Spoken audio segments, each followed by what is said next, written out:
certo, Às pastor? ordens, meu amigo. Beleza, pastor. Primeiramente, muito obrigado, né, por aceitar esse convite. Eu tenho certeza que muitas pessoas verão esse bate-papo, porque, como eu falei, além de ficar salvo aqui no meu Instagram, eu também vou publicar no meu canal do YouTube. Então, vai ficar registrado para quem quiser ver em outro momento, tá? E agradeço muito o convite do senhor. Primeiramente, porque além do senhor ser meu amigo, amigo querido, o senhor também é meu pastor, né? Um dos meus pastores, que eu considero na Bíblia, além do pastor Luiz, do pastor Peterson, também considero o senhor como autoridade espiritual na minha vida. E além dessa questão de igreja, né? Do exercício do senhor por parte dessa liderança na igreja, também tem o senhor como referência política aqui em Juiz de Fora. Eu sempre falo com a minha família aqui que eu fui muito abençoado de logo na minha primeira empreitada eleitoral poder contar com pessoas como o senhor do meu lado, aconselhando, falando, Pedro, faça isso, Pedro, não faça isso. Então, eu sempre falo, eu fui muito abençoado por, logo na primeira vez que eu vim candidato, já poder contar com pessoas tão experientes e que me ajudaram tanto como o Senhor. E eu espero poder contar futuramente, caso seja da vontade de Deus, que nós coloquemos o nosso nome à disposição das urnas novamente, tá, pastor? Aí eu queria dizer Perfeito. obrigado, senhor. Ô, Pedro, eu que gostaria de manifestar junto a você nesse momento um sentimento de gratidão, pois pessoas como você, assim, é que nos motivam, nos inspiram a continuar essa empreitada que não é nada fácil.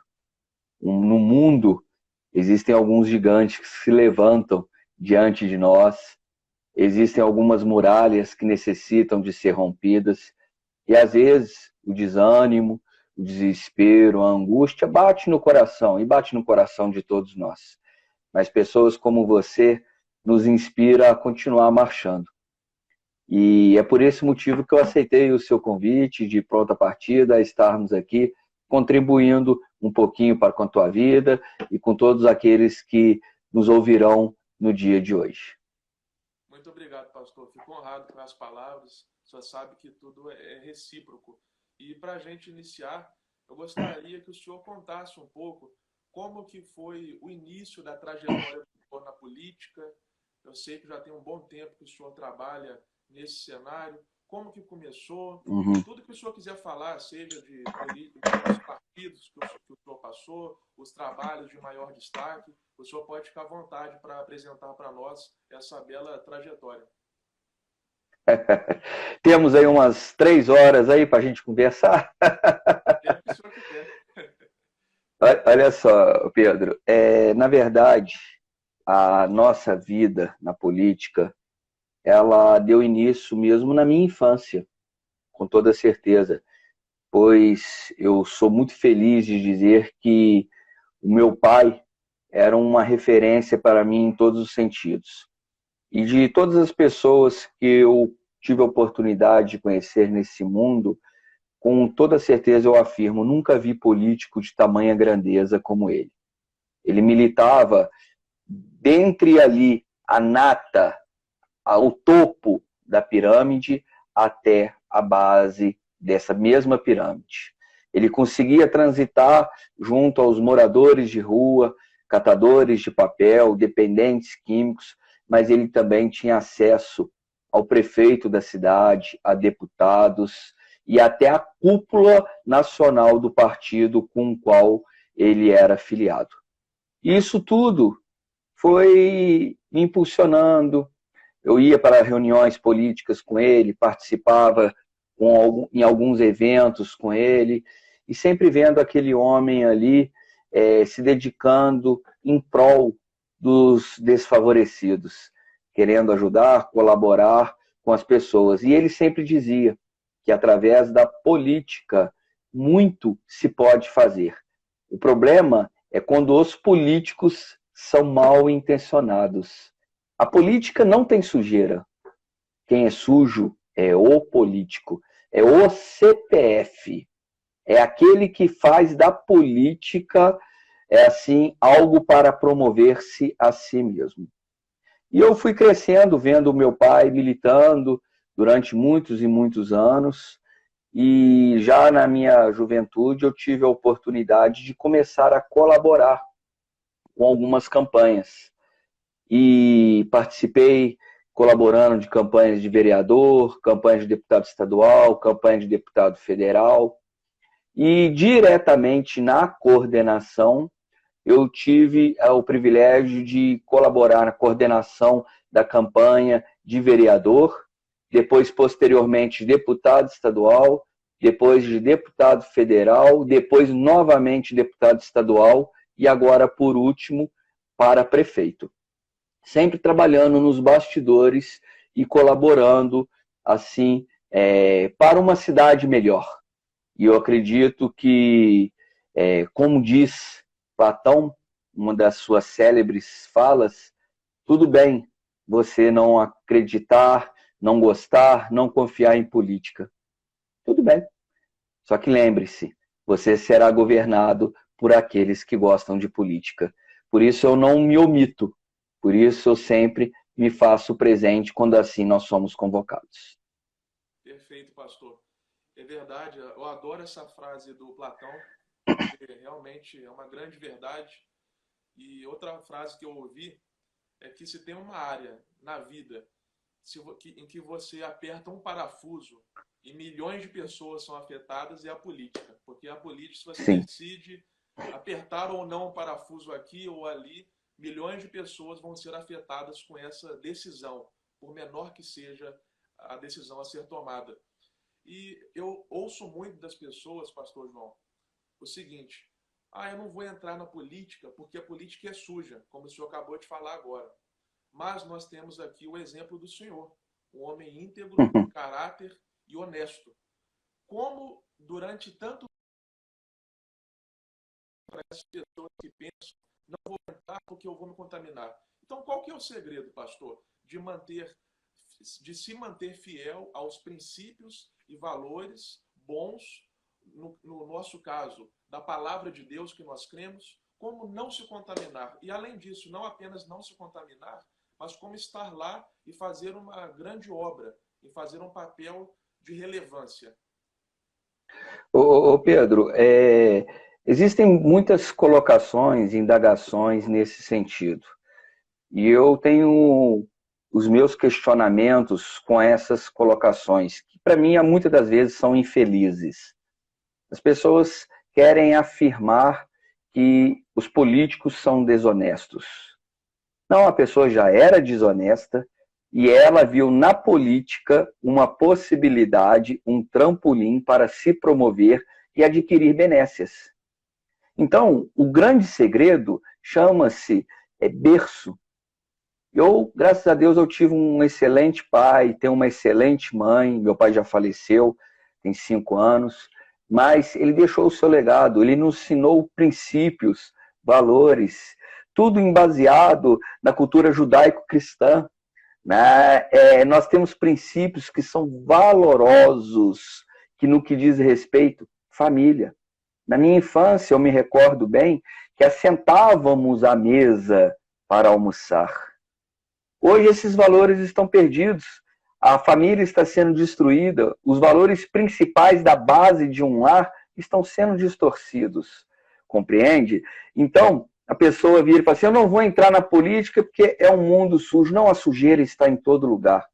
A própria Bíblia nos afirma que o mundo jaz do maligno. O mundo é do mal. Né? Mas Jesus Cristo nos chamou a sermos sal da terra e luz do mundo. Não é isso? Jesus Cristo nos chamou a fazermos a diferença. E se eu entendo o meu chamamento, se eu entendo a minha convocação junto a Jesus Cristo, é na política que eu tenho que estar. Porque se ali existe a maior sujeira, eu tenho que ser sal. E ali eu tenho que ser luz. Por isso, eu não recuo, por isso eu não desisto. Por isso, eu creio que nós, juntos, pessoas de bem, podemos ajudar a melhorar esse país. Amém. As palavras convencem e o exemplo arrasta, né, pastor? e muitas pessoas, muitos cristãos inclusive, elas confundem o conceito de igreja e Estado e política e religião. Porque ao longo da nossa história, nós realmente tivemos a junção dessas duas esferas, igreja e Estado. Hoje, em pleno 2021, eu não vejo, né, motivos para se defender um Estado teocrático. Eu não defendo isso, tenho certeza que o senhor também não. Portanto, são dois conceitos totalmente diferentes. Quando se fala em política e religião, ninguém está falando de fazer essa junção, em acabar com o Estado laico e deixar com que a igreja comande a sociedade. É importante ressaltar que o Estado laico foi criado por Thomas Jefferson, o terceiro Sim. presidente dos Estados Unidos, não para impedir que os cristãos atuassem na esfera pública, ou os religiosos em geral atuassem na esfera pública, mas sim proteger os religiosos da tirania do Estado. Correto. Com certeza que o senhor tem esses conceitos muito firmes, pastor. E eu citei essa frase que o exemplo arrasta, porque o senhor é um exemplo. Como que o senhor conseguiu conciliar a política e a religião? Como que o senhor, como um homem de Deus, uma liderança espiritual, conseguiu ser isso que o senhor mencionou, sal da terra e luz do mundo, dentro da esfera pública? Pedro, a gente precisa de entender algumas coisas que não são básicas, são essenciais, tá? E existem valores, como eu mencionei agora há pouco, que são inegociáveis. Em primeiro lugar, se você entra numa política e se você verdadeiramente é um cristão, você não pode estar disposto a tudo pelo poder. Nunca estive disposto, nunca negociei os meus princípios. Então, o que acontece? As pessoas precisam de entender que eu sou pastor, mas eu estou pastor dentro da minha igreja. Como professor, é professor dentro da sala de aula. Como delegado, é delegado na delegacia. Fora dali, eu tenho um CPF, eu sou João Marcos Fidelis. E eu exerço o meu direito de cidadão. Eu prismo pelo meu direito de ir e de vir. Compreende? Então, as pessoas, de um modo geral, existe um pré-conceito, como o próprio nome fala, é um conceito antecipado. Ah, pastor não pode se envolver com política. Então, delegado pode? Me responda, professor pode? Não, médico tem que ficar na sala de cirurgia, cuidando dos seus pacientes.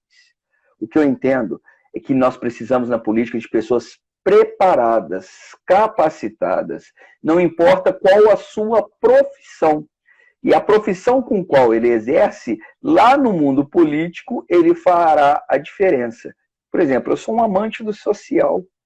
Eu sou um amante dos projetos sociais. E toda bandeira que eu levanto na política é justamente defendendo os projetos sociais do qual eu milito, do qual eu acredito, do qual tem ajudado pessoas aí fora. Por quê? Essa é a minha formação. Eu sou bacharel em teologia. Além de cientista político, sou bacharel em teologia. Então, ali está a minha formação. Eu não vou nunca atuar no Ministério da Fazenda. Eu não vou nunca atuar no Ministério da Saúde. Isso é incoerência. Mas naquilo com o qual eu tenho a minha formação técnica, eu posso ser excelente e ajudar a população que tanto carece dessa ajuda. É verdade, pastor. Temos um exemplo bíblico disso. O rei Salomão. O rei Salomão foi um grande homem de Deus e, ao mesmo tempo, o maior rei de Israel, talvez ali, junto com Davi, depois de Davi, mas é um debate teológico, né? Mas o fato é que o rei Salomão foi um grande rei e um grande homem de Deus, autor de Sim. livros bíblicos. E, inclusive, através desse exemplo de Salomão, pastor, eu criei uma expressão, chamado de Salomão. Ou seja, um chamado para que cristãos atuem na política, se inspirando, inclusive, na figura do rei Salomão, que foi um grande rei Sim. e um grande homem de Deus. Eu coloquei essa frase até na minha bio do Instagram chamado de Salomão, porque eu Sim. dei essa frase para a minha vida. Ô Pedro, eu vou te pedir licença até para citar esse exemplo. Existem pessoas que dizem, por desinformação, né, por falta de conhecimento, que acha que crente, cristão, pastor, não deve se envolver com política. O exemplo que você acabou de citar, Salomão. Salomão foi um político de excelência. Conquistou o mundo sem guerrear, porque ele era articulado. Ele detinha a habilidade, a capacidade de fazer política. E através dessa política, ele se tornou um grande conquistador. Ou seja, a Bíblia é repleta de exemplos de pessoas que militavam na política e exerciam ali o chamamento de Deus dentro da política. Com certeza, pastor. Uma coisa que eu sempre falo, inclusive, é aquela resposta de Jesus para quando indagaram para ele acerca dos impostos. Se Jesus não quisesse saber de política, quando perguntaram para ele: ô Jesus, a gente paga impostos para César, para Roma ou não paga? Se Jesus fosse um cara alheio à política, ele simplesmente viraria para as pessoas e falaria o seguinte: olha, gente, desculpa aí, mas eu não falo de política. Não, Jesus respondeu: dai a César o que é de César e dai a Deus o que é de Deus. Uma resposta totalmente profunda que nós poderíamos ficar horas aqui discutindo o sentido dela. Perfeito. Mas o fato é que Jesus não fugiu de perguntas, de questões políticas. Um outro exemplo, pastor, é o pastor Martin Luther King Jr., o homem mais importante da história moderna dos Estados Unidos. É um pastor batista. Ele era filiado ao Partido Republicano. Então, nós temos N exemplos aqui de cristãos contribuindo positivamente para a sociedade através da política. E eu quero deixar uma pergunta para o senhor, pastor, que eu vejo que o senhor, como pastor, vai ter autoridade para responder isso. Na minha visão, inclusive, é até uma artimanha de Satanás mesmo, para que os cristãos fiquem fora da política. Porque os cristãos são munidos da Bíblia Sagrada e da oração. São as armas mais poderosas do mundo, né? Leonard Ravenhill sempre falava do poder da oração. Então, se os cristãos entrarem na política, vivendo a palavra de Deus e colocando tudo aos pés do Senhor em oração, eu creio que cidades serão abaladas positivamente. Então, é claro que o diabo não quer perder essa guerra. Então, eu queria saber a opinião do senhor. Realmente, o senhor vê que existe, inclusive, uma atmosfera espiritual para repelir os cristãos dessa esfera? Ô Pedro, biblicamente, nós podemos dizer que Satanás tem inveja de Deus. A queda foi devido à inveja. Ele quis estar no lugar de Deus. Então, Satanás, ele sempre quis, ele quer e sempre desejará possuir tudo aquilo que está nas mãos de Deus. O ser humano é a criação de Deus. No livro de Gênesis está escrito: façamos o homem nossa imagem e semelhança. A imagem e semelhança de quem? De Deus.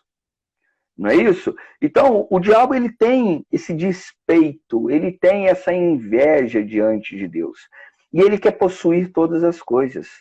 O diabo quer possuir o sistema de comunicação, porque ele só quer fazer com que as comunicações que são interessantes para a destruição do reino de Deus se propaguem.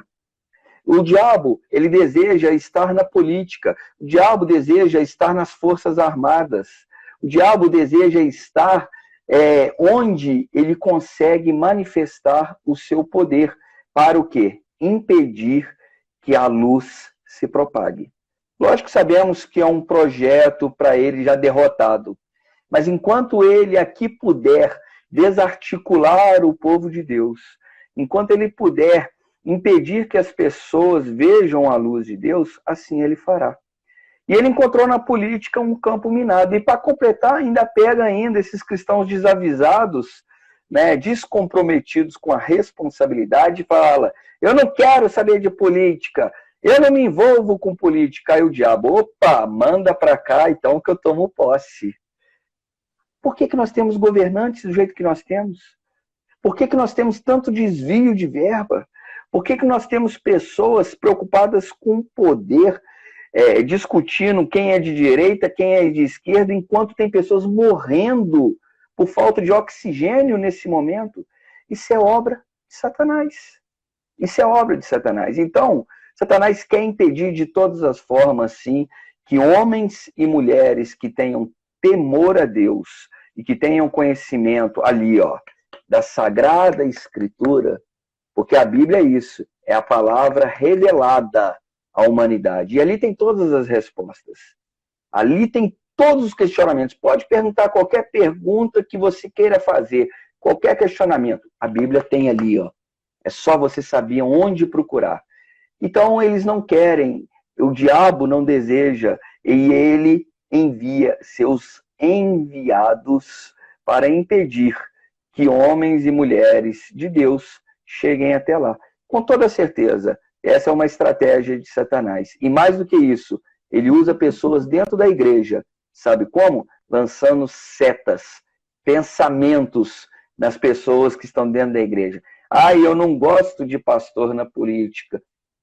Por que você não gosta? Ah, eu não quero o meu pastor na política. Por que você não quer? Eles não têm uma resposta certa.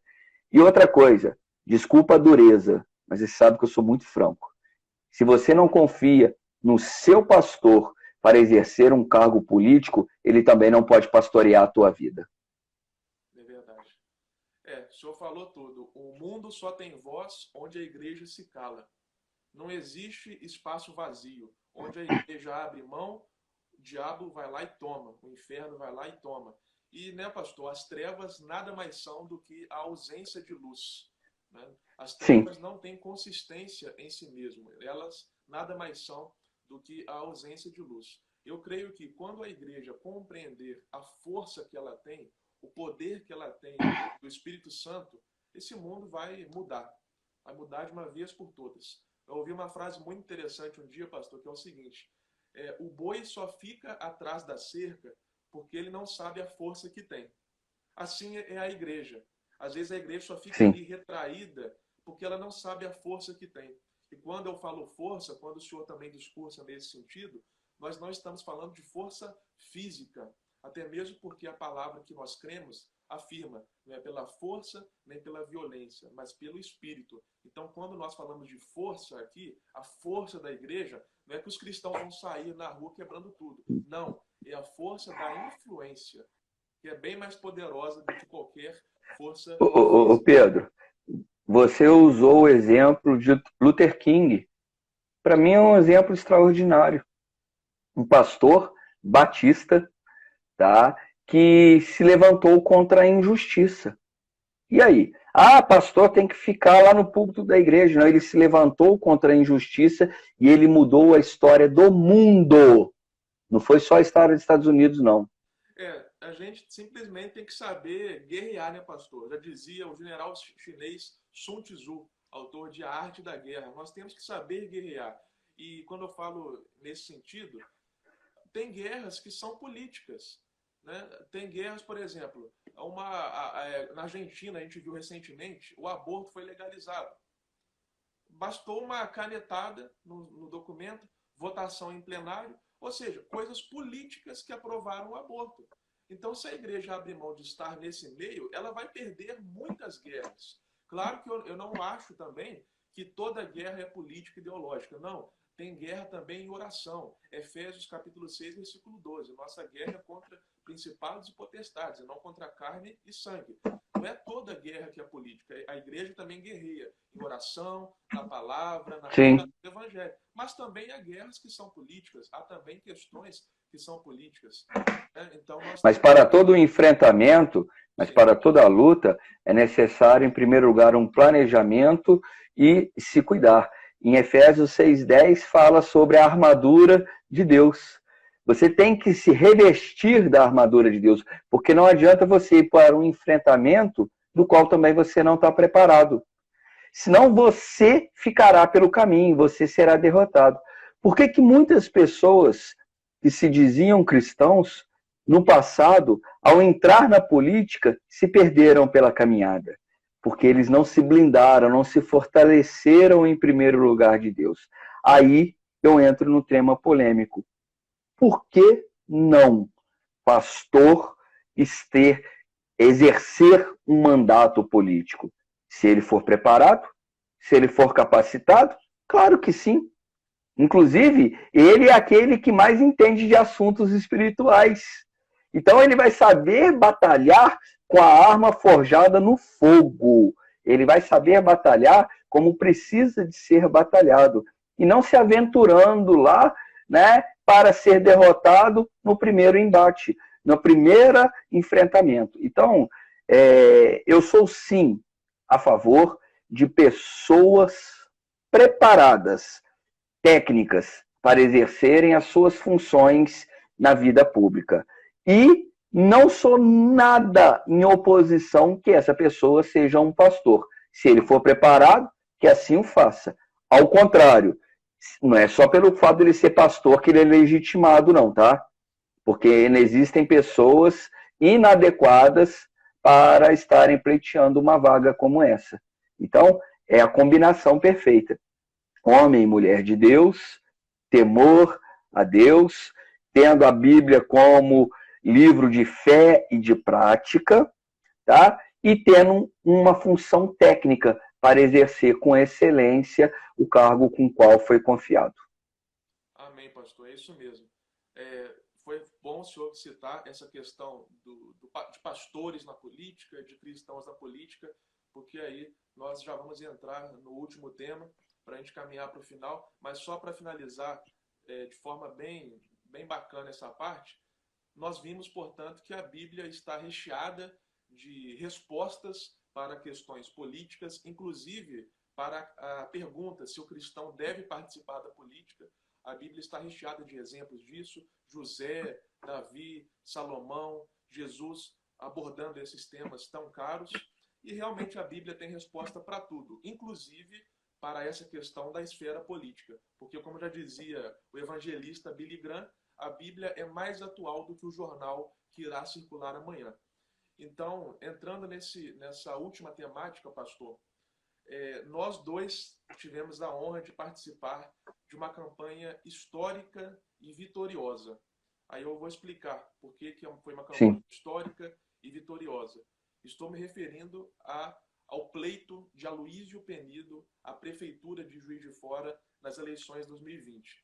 Foi uma campanha histórica, porque foi o primeiro pastor evangélico a colocar o seu nome à disposição das urnas juiz-foranas para concorrer à cadeira de prefeito da cidade. Então, só do pastor ter colocado o seu nome à disposição já foi um feito histórico. E vitoriosa, porque... mas vitoriosa como? O pastor Luísio não perdeu as eleições? Sim, mas vitória nem sempre é ganhar em primeiro lugar, né? Vitória nem sempre é você erguer a taça. Vitória tem um sentido bem mais amplo. Vitória está ligada à honra, né? Ao percurso que você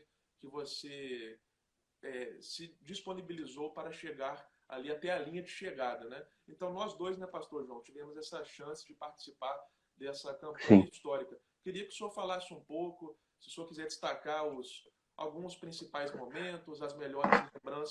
Eu gostaria de destacar, com a sua licença, aquele episódio, eu não me recordo, me falha a memória aqui, me desculpa, em qual Olimpíadas que aconteceu, mas foi justamente quando estava ali no estádio, toda a imprensa mundial, a plateia, aguardando os corredores da maratona entrar no estádio. E assim chegou o primeiro colocado, medalha de ouro, o segundo, o terceiro colocado, medalha de prata, medalha de bronze, e os demais colocados. Mas aconteceu que lá atrás, lá no pelotão de trás, chegou uma mulher, toda torta, toda curvada, se arrastando. O estádio ficou de pé. O mundo aplaude aquela mulher até os dias de hoje. O mundo sabe quem é aquela mulher. E se nós perguntarmos para o mundo quem foi o medalha de ouro naquela corrida, ninguém saberá informar. Então, o vitorioso, com toda certeza, não é aquele que chega em primeiro lugar, e sim aquele que se torna um mártir. e sim aquele que escreve a história. Aloysio Penido nos deu a honra de estarmos junto com ele, pois ele escreveu a história na cidade de Juiz de Fora. Sem recurso financeiro, sem coligações partidárias, sem tempo de televisão, ele colocou o seu nome à disposição. A Bíblia diz que nem sempre somos nós que receberemos as benécias, as bênçãos de Deus, mas às vezes a geração seguinte. Eu creio que a campanha de Aloysio Penido foi um marco na cidade de Juiz de Fora, porque abriu os horizontes. Então, estar ali ao lado de Aloysio Penido durante essa campanha me transformou num melhor homem, me transformou no melhor pai, no melhor esposo, no melhor pastor. Porque eu pude compreender de que dentro da política é possível fazer a diferença sem se render a essas chantagens, sem se render a esse esquema, sem se render a essa política velha, cheias de carrapichos, cheias de problemas, cheias de vícios. Mas, João Marcos, como assim ele não foi eleito? Ele não foi eleito na urna, mas as portas do inferno não prevalecerão. É isso que a Bíblia diz. Nós, por várias vezes, já fomos chamados após o período das eleições para termos reuniões em grupos fechados discutindo sobre o futuro político de Juiz de Fora. O primeiro passo foi dado. E esse homem visionário que é, chamado de Aloysio Penido, ele que foi o homem que deu esse primeiro passo. E eu estava ali do ladinho dele. Eu brincava às vezes com ele assim: vai lá na frente, meu líder, pode ir. Quando eu tirar o teu pé, eu vou colocar o meu atrás.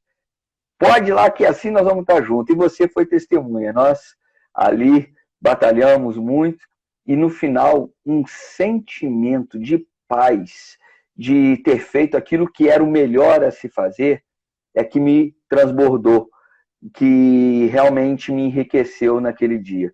Porque eu entendi, quem perdeu não foi a Luísa, e sim a cidade de Juiz de Fora. E assim fica dada a história da cidade de Juiz de Fora, a nossa bela cidade de Juiz de Fora, que ele teve, essa cidade, esse município, teve uma grande oportunidade de mudar a história no ano de 2020 para 2021. Mas ainda não tinha se despertado. Mas esse momento vai ficar registrado na história e poderá mudar o futuro. Talvez em 2024, talvez em 2028. Mas eu creio que os nossos nomes estarão ali registrados. Com certeza, pastor. Sou muito grato de poder ter participado também desse momento. Eu comecei trabalhando com o pastor Aloysio, né, o senhor sabe bem disso, depois que eu fui convidado para ser candidato, mas quando eu já era candidato, eu tive a grata oportunidade de continuar trabalhando com a Aloysio, acompanhando ele, servindo. Então, essa dupla função, né, de candidato e também integrante da equipe de trabalho do pastor Luiz foi algo assim, sem palavras para definir, algo realmente. Eu sou grato ao pastor Aloysio, ao senhor e a todos que possibilitaram. Foi histórico, quebrou-se um paradigma, né? O primeiro pastor evangélico a ser candidato à prefeitura de Juiz de Fora.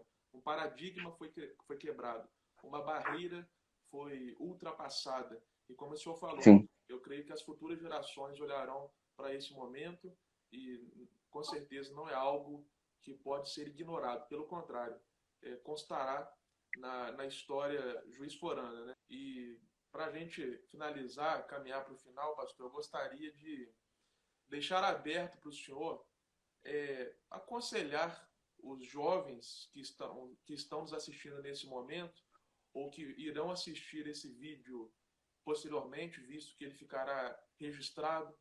Quais conselhos que o senhor dá para os jovens que querem entrar na política, e eu me incluo nessa? Eu acho que nunca vai ser demais receber conselhos do senhor, como eu já recebi vários, mas nunca vai ser demais, eu me incluo nessa. Quais conselhos que o senhor dá? Qual palavra final que o senhor deixa para os cristãos que ou que querem ou que já têm essa meta de entrar na política, ou que ainda estão em dúvida se é bíblico, se não é, se é certo, se não é. Vou deixar aberto para o senhor utilizar toda a experiência do senhor para nos aconselhar nesse sentido. Primeiro, te agradecer aí por essa oportunidade, por esse espaço. E dentro da minha pequenez, eu tentarei colaborar um pouco, né, dentro dessa explanação que você solicitou. Recente, eu assisti um vídeo do filósofo Mário Sérgio Cortella, filósofo contemporâneo nosso, católico, apostólico, romano, praticante, um homem realmente diferenciado com os teus pensamentos, as suas colocações. E ele contou uma história verídica dele dentro da sua casa, na sua família. Ele contou que, num determinado momento da vida, ele falou com o menino dele, um dos seus filhos, que quando ele completasse uma certa idade, ele contaria para ele o segredo da vida. E o tempo passou e um belo dia de madrugada, o Cortella foi acordado pelo seu filho. Papai, papai. Aí ele, oi, meu filho. Hoje é meu aniversário. Poxa, parabéns, meu filho. Eu falei assim, não, não é isso não. É que o senhor falou que quando eu completasse essa idade, o senhor me contaria o segredo da vida. Então, Pedro, segura aí que eu vou te contar o segredo da vida agora. Simplesmente é o seguinte, vaca não dá leite. É isso aí. Você que não acorda de madrugada, vai lá no curral, pisar lá naqueles bosteiros lá, amarrar o rabo da vaca, amarrar as patas da vaca, colocar o balde debaixo das tetas da vaca e apertar a teta da vaca, você vai ver se você vai ter leite na sua mesa. O que eu quero dizer com isso? Porque que nada cai do céu. Ah, fulano tem um dom. Dom? Sabe quantas horas ele passou estudando, se preparando, se capacitando? Ele pode ter uma facilidade em certa área. O que nós precisamos é ser excelente naquilo que nós fazemos. Nós precisamos de sair da zona de conforto com a qual nós estamos vivendo. Se precisar ir para a rua, é necessário estarmos na rua, manifestando, pleiteando. Não devemos jamais parar de sonhar. Eu fiz uma postagem ontem falando sobre sonhos. A pessoa, quando para de sonhar, ela já está fadada a um insucesso. Nos cemitérios, tem muito mais do que corpos sepultados. Existem sonhos ali também sepultados. Então, a minha palavra ela é de ânimo, a minha palavra ela é de incentivo. Levante a sua cabeça, olhar de horizonte, olhar de vencedor. Cristo morreu naquela cruz por mim e por você. Tome posse daquele sacrifício de cruz e siga em frente. Marche. Não pare, não olhe para as circunstâncias, não olhe para as situações, porque senão você irá se frustrar, você irá se desanimar. Você sabe o Deus com qual você serve. O salmista já dizia, 1000 cairão ao meu lado, 10.000 à minha direita, mas eu não serei atingido. Você tem que falar para si mesmo. Porque se você não crê, se você mesmo não crê, vai ficar muito difícil que outras pessoas possam crer por você. Então, a palavra é essa. Vaca não dá leite. Parece engraçado, mas filosoficamente é tremendo, é espetacular. Que nós, crentes em Cristo Jesus, possamos sair dos templos, deixar as quatro paredes e sair, ide e pregai o evangelho. A quem? A toda criatura. E se é na política, a maneira com a qual Deus nos chamou para que o evangelho seja pregado, é lá na política que nós faremos a diferença. Eu creio nisso. Essas são palavras sinceras do meu coração. Eu creio que o Senhor nos chamou para um grande propósito. Ah, eu ainda não sei, João Marcos, para que Deus me chamou? O que é que te indigna no dia de hoje? Aquilo que te incomoda, aquilo que te indigna, com certeza é o seu chamado. Porque para isso você foi chamado, para fazer essa diferença nessa área que tanto tem te incomodado. Por isso eu não desisto da política. Eu sou um inconformado com essa política atual. E eu acordo todos os dias com a certeza de que eu posso mudar o mundo. Às vezes as pessoas acham que é pretensão demais, é muita soberba, mas não.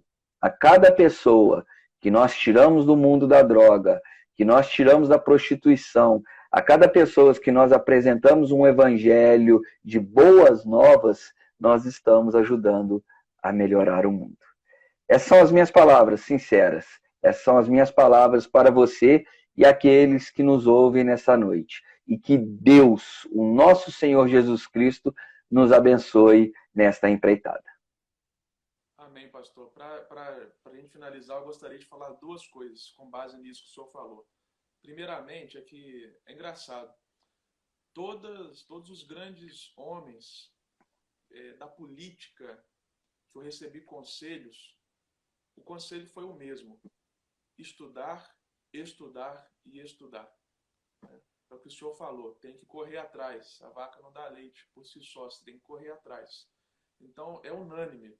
Todas as grandes pessoas que eu perguntei, aí, me dá um conselho para eu percorrer esse caminho da política de forma melhor, o conselho foi o mesmo: estude, estude e estude. Então, gostaria primeiro de ratificar as palavras do senhor. Em segundo lugar, por último, o senhor falou da questão do trabalho social.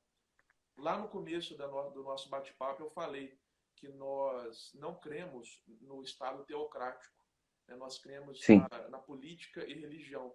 Nós, como cristãos, é óbvio que a nossa cosmovisão é formada a partir das Escrituras. Nós não queremos que as Escrituras substituam a Constituição, mas tudo que nós fazemos, inclusive como políticos, é a partir da Bíblia. E isso não significa pegar pegar a Bíblia, e ficar recitando versículos. Não quer dizer isso, quer dizer viver conforme a Bíblia. Tem uma grande frase de Francisco de Assis que ele fala o seguinte: pregue o evangelho em qualquer lugar, a todo tempo. Se necessário for, use palavras. Então, o senhor, pastor João Marcos, com o trabalho social do senhor, o pastor Aloysio, à frente também dos trabalhos sociais da PIB, não precisa recitar versículos, porque só de fazer o trabalho social já é algo bíblico. Só de ir em encontro aos necessitados e estender a mão para eles já é pregar o evangelho, sem a necessidade de citar nenhum versículo bíblico, né? Então, eu gostaria de agradecer ao senhor pelo bate-papo, agradecer ao senhor por esse grande conselho que eu creio que vai edificar a vida de todos aqueles que assistirão a esse conteúdo. E muito obrigado, pastor, por dispor do seu tempo, que eu sei que o dia do senhor é bem cheio, e então ter o senhor durante esses minutos foi uma grande honra, tá, pastor? Te agradeço, Pedro, agradeço a cada um daqueles que nos ouvem neste momento, e que nós possamos realmente tomar uma atitude de melhoria. Sejamos inconformados no nosso tempo. O apóstolo Paulo já fala sobre isso. Ou seja, a Bíblia fala sobre todas as coisas que nós precisamos de saber. O fato é que precisamos de levar a Bíblia para o Congresso Nacional. Precisamos de levar a Bíblia para a Presidência da República, a Bíblia para dentro da Prefeitura, a Bíblia para dentro do Fórum, a Bíblia para dentro dos presídios. Pois só Jesus é aquele que tem todas as respostas.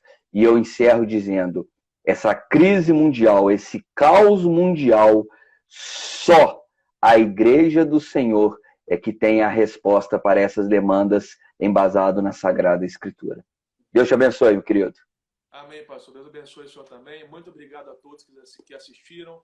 Muito obrigado a todos também que assistirão. E, pastor, até a próxima. Muito obrigado aí novamente. E siga o pastor João Marcos, siga aqui o meu perfil, Pedro Quintão JF. Se você é cristão, que isso possa inspirar você a atuar politicamente. Um abraço, pastor. Um abraço para todos. Um abraço. Boa noite. Até logo. Uma boa noite. Até logo.